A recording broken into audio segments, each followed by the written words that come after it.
Bonjour à tous et bienvenue aux 5 infos du Real Madrid. Aujourd'hui, c'est jour de match pour la 13e journée de Liga. Real Madrid contre Osasuna, ce match qui est vraiment capital. Vous allez me dire pourquoi capital? C'est juste le Real Madrid contre Osasuna, c'est pas une grande affiche. C'est pas ce match qu'on voit sur le calendrier et qu'on coche en disant je vais pas le louper. Ça a vraiment son importance, on va dire surtout pour Carlo Ancelotti et surtout par rapport à ce qui s'est passé juste avant à Bernabéu. Une défaite contre le Barça pour le Classico 4-0. Ensuite, une autre défaite en Ligue des Champions contre le Milan. Donc, le Real Madrid se doit de montrer un nouveau visage, de montrer que cette équipe a su rebondir et a su, on va dire, réparer les erreurs et trouver la solution pour pouvoir jouer tous ensemble, avoir un meilleur collectif, ne plus encaisser énormément de buts à la maison et pouvoir aussi réjouir les supporters et faire en sorte de montrer qu'il n'y a pas de problème au Real Madrid, que c'était 2 faux pas consécutifs. En tout cas, ça va être la mission de Carlo Ancelotti. Cette vidéo va être tournée que pour parler du match entre le Real Madrid et Osasuna. Dans cette vidéo, on va revenir sur la conférence de presse d'avant-match de Carlo Ancelotti. On va faire une rapide analyse de l'équipe d'Osasuna, voir un peu les avantages, les inconvénients de cette équipe. Est-ce qu'on a plutôt une probabilité de remporter ce match ou non? Ensuite, on va évoquer la liste des convoqués avec un tout nouveau joueur de la Castilla dans l'effectif. On finira par la compo probable. D'ailleurs, j'ai 2 compos probables, une qui me plaît mieux et dans tous les cas, on en parlera. Et ensuite, on finira par les pronostics. Donc, toute première info, comme je vous le disais en introduction, on va revenir sur la conférence de presse de Carlo Ancelotti. Il en a dit des choses, il a dit tellement de choses. Voilà, ça dénote un peu de ce qu'il a pu dire lors de la précédente conférence de presse où il avait dit que voilà, tout était tourné, on va dire, sur ce qui s'était passé un peu à Valence et que le cœur n'était pas forcément au football. Donc là, Carlo Ancelotti s'est un peu plus lâché. Déjà, on lui parle forcément de Kylian Mbappé, de sa non-sélection en équipe de France. Donc, il boite un peu en touche. Enfin, il dit que c'est pas la décision, c'est pas sa décision à lui, c'est pas la décision du Real Madrid. Donc, c'est un choix personnel de Kylian Mbappé de pouvoir rester, en sachant qu'il rajoute sur Kylian Mbappé qu'il est motivé, qu'il veut travailler dur et qu'il est assez déçu des résultats qu'il peut démontrer sur le terrain. Donc, on lui demande aussi que faire de plus pour Kylian Mbappé. Il dit qu'il s'entraîne vraiment bien, pas seulement lui, mais tout le monde.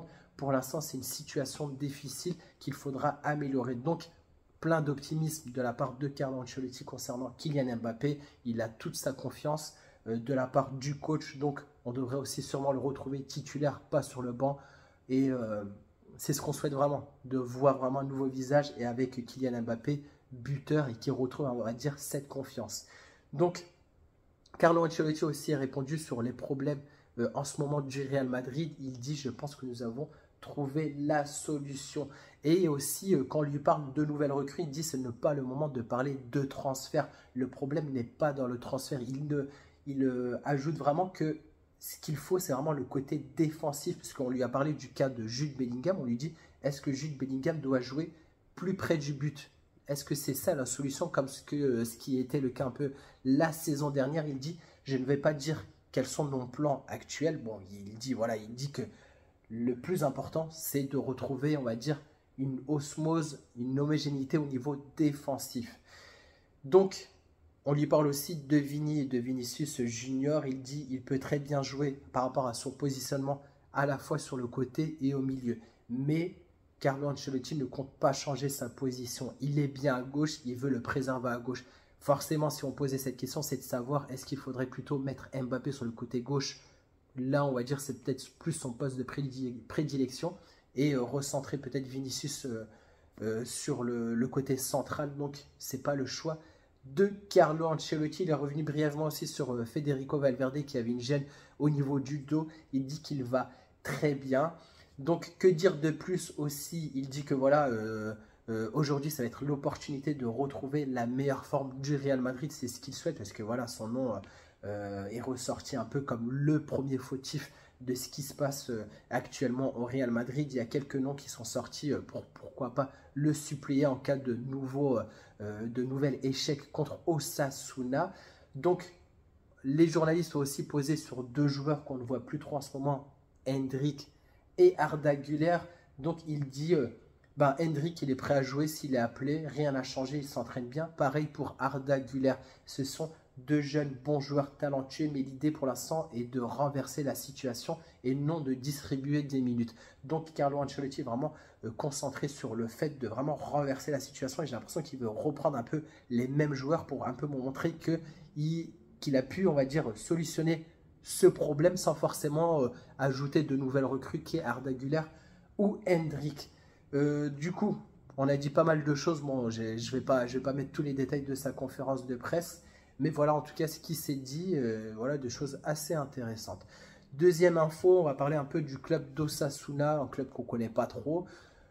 Osasuna est actuellement classé 5e de Liga, donc très beau classement de la part d'Osasuna actuellement. Et à dénoter deux choses très intéressantes qu'on va voir un peu en détail. Sur 12 journées, Osasuna en a gagné 6, 3 matchs nuls et 3 défaites. Il est à 21 points, qui est 3 points juste derrière le Real Madrid, en sachant que le Real Madrid a seulement joué 11 matchs, avec le match remporté contre Valence. Donc, là où il y a, on va dire, une distinction sur la forme d'Osasuna, c'est qu'à l'extérieur et à domicile, ce n'est pas forcément la même équipe. À domicile, elle est première. C'est l'équipe qui a remporté le plus de points à domicile, en sachant que ils sont, je crois, juste un point au-dessus du Barça qui n'a pas joué énormément de matchs à domicile. Donc, Osasuna, ils ont joué 7 matchs à domicile. Sur ces 7 matchs, 5 victoires, 1 nul, 1 défaite. Donc là, à domicile, c'est très fort. Real Madrid, à domicile, ils sont la 3e équipe de Liga. 5 victoires, aucun match nul, 1 défaite. Là où on voit que Osasuna a un peu plus de mal à l'extérieur, puisque sur les 5 matchs joués à l'extérieur, ils ont remporté une seule fois. Un match remporté sur 5. Ensuite, c'est 2 matchs nuls, 2 défaites. Donc sur cet aspect un peu force à domicile ou à extérieur, on va dire avantage au Real Madrid qui est classé 3e meilleure équipe à domicile, là où Osasuna est la 11e équipe à l'extérieur. Donc là, on va regarder les derniers matchs entre Osasuna et au Real Madrid. C'est plutôt des matchs qui sont à l'avantage du Real Madrid. Sur les 2 derniers matchs joués la saison dernière, il y a eu 2 victoires avec des gros scores. 4-0 à la maison, 4-2 à Osasuna. Si on remonte la saison dernière, on les a joués 3 fois, dont un match en Coupe du Roi. Donc on l'a remporté à la maison 2-1. On a gagné chez eux 2-0. Et à un moment, il y a eu aussi un match nul 1-1. Donc globalement, aucune défaite de la part du Real Madrid sur les 5 derniers matchs contre Osasuna. Et plus globalement, le Real Madrid contre Osasuna à Bernabéu, c'est 38 victoires, 7 matchs nuls et 2 défaites. Le Real Madrid a marqué 130 buts et on a encaissé 37. Donc là, on va dire que le Real Madrid doit à tout prix gagner par rapport aux statistiques. C'est pas un club, on va dire, c'est pas la bête noire du Real Madrid. Donc j'espère vraiment que le Real Madrid va gagner ce match. Troisième info, on va revenir sur la liste des convoqués pour ce match. Donc, pour les gardiens, on a Lunin, Fran González, Sergio Mestre, donc pas de Courtois qui est toujours en convalescence et qu'on devrait retrouver bientôt, on l'espère. En défense, on a Militao, Lucas Vázquez, Valero, Fran Garcia, Rudiger, Ferland Mendy et Asensio. À ne pas confondre avec le Asensio qui est au PSG. Là, c'est Asensio avec un C. CIO. Donc, j'ai regardé un peu sa fiche Transfermarkt parce que c'était un joueur que je ne connaissais pas du tout. Donc, c'est un joueur qui joue à la Castilla, un jeune joueur. D'ailleurs, attends, je vais regarder son âge parce que ça, je ne l'étais pas noté. Il a 21 ans. Il est né le 13 février 2003. Un joueur qui joue essentiellement au poste de défenseur central. Donc, Carlo Ancelotti souhaiterait peut-être aussi lui amener un peu plus d'expérience et pouvoir le faire côtoyer un peu les joueurs de l'équipe première. Donc, ensuite, au milieu de terrain, on a Bellingham, Camavinga, Valverde, Modric, Arda Güler, Dani, Ceballos. Donc, on est généralement au complet. On avait un petit doute sur Valverde qui avait un problème de dos, mais là, il est convoqué. Et en attaque, on a Vini, Mbappé, Rodrigo, Hendrick et Brahim. Donc, les attaquants sont aussi au complet. On va maintenant passer à la 4e info, c'est-à-dire la compo probable du Real Madrid. J'ai trouvé 2 compos. Vous allez me dire laquelle vous trouvez meilleure et à laquelle, à la limite, si vous avez d'autres idées que ces compos-là. Donc on a Relevo qui a sorti une compo, on va dire, plutôt classique du 4-3-3 avec Lunin dans les cages. Donc Lunin, c'est forcément le titulaire. En défense, ça ne va pas changer, donc il n'y a rien qui change à ce niveau-là. Ah si, eux, ils ont mis plutôt Fran Garcia à gauche, Rudiger, Militao et Lucas Vazquez. Au milieu de terrain, on a Bellingham, Camavinga, Valverde. Et en attaque, Vinicius, Mbappé, Rodrigo. Donc ça, c'est selon Relevo. Autre compo qui me plaît plutôt moi, mais par rapport à ce que Carlo Ancelotti a dit en conférence de presse que c'était pas forcément, il voulait pas forcément rajouter des nouveaux joueurs comme Arda Güler ou Hendrick, parce que dans cette nouvelle, dans cette compo probable, on a la présence de Arda Güler. Et moi, franchement, je vais vous la dire. Donc, on aurait dans les cages Lunin, Rudiger, Militao en défense centrale, à gauche Mendy, à droite Lucas Vazquez. Donc, même Mendy, on peut même mettre Fran Garcia, c'est pas ça le plus important. Au milieu de terrain, Camavinga, Valverde et Arda Güler dans ce milieu de terrain. Incorporer, titulariser Arda Güler, pour moi, c'est quand même un choix fort. J'ai envie de quand même lui donner des minutes de jeu et pas juste le faire rentrer, on va dire, en cours de jeu. Arda Güler mérite vraiment d'être titulaire pour ce match. Et le voir positionné aux côtés de Camavinga et Valverde, franchement, j'aimerais bien voir cela. Et là où c'est intéressant, on pourrait avoir Bellingham qui jouerait un peu plus haut, un peu comme la position qu'il avait la saison dernière. Mais là, au lieu d'avoir Vinicius et Rodrigo, on aurait Vinicius et Mbappé.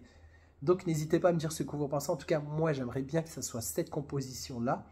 Et pour voir vraiment Arda Güler un peu plus jouer. Et en fait, les deux choses qui me plaisent, c'est de voir Arda Güler titulaire et de voir Bellingham un peu plus haut dans cette position que j'adore chez lui. Parce que vraiment, il a un peu cette vista un peu d'attaquant.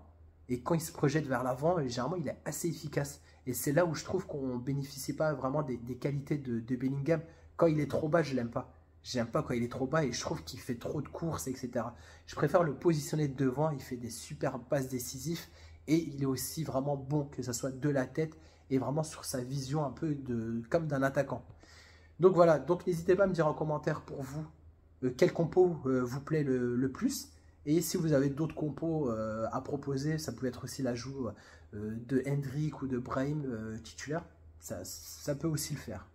Donc, dernière info, ça va être plutôt le jeu des pronostics, comme je le fais depuis le début de mes vidéos. Donc pour moi, ce match, ça va être, comme je vous l'ai dit, capital pour Carlo Ancelotti. On cesse de le répéter parce qu'après le Classico, on s'était dit la même chose contre le match contre Milan. On s'est dit, il faudra montrer un nouveau visage par rapport à ce qui s'est passé à Bernabéu contre le Barça, que c'était inadmissible de se prendre 4 buts. Mais là où ça devient plus inquiétant, c'est que le match contre le Barça, sur la première mi-temps, Real-Barça, j'avais trouvé un bon Real Madrid. C'est étonnant à dire, parce qu'après, il se casse la gueule sur la seconde mi-temps, mais je trouvais que ça jouait super bien. Et je trouvais les joueurs très motivés. Alors que le dernier match contre le Milan AC, et franchement, à la limite, peut-être les 10 premières minutes, où je trouvais un bon Real. Mais après les 10 premières minutes, c'était la cata. On était à la rue. Et surtout, quand on revoit les buts encaissés par le Real contre le Milan, celui-là de Morata, où tout le monde regarde, personne ne bouge. Franchement, c'était très inquiétant. Là, pour moi, il faut minimum 3-0. Donc, ça va être mon pronostic du jour. 3-0. Et j'espère vraiment la configuration avec Arda Güler et Bellingham un peu plus haut. Donc, n'hésitez pas à me dire en commentaire pour vous quel sera le pronostic de ce soir contre Osasuna. On souhaite vraiment une victoire du Real Madrid. Et c'est, comment dire, c'est vraiment obligatoire à ce moment-là. C'est vraiment obligatoire parce que si, même en cas de match nul, je pense que Carlo Ancelotti, il devra peut-être préparer ses valises parce que ça va chauffer pour lui. Je pense que ça va être très, très, très, très chaud pour lui. Donc, c'est tout pour ces 5 infos.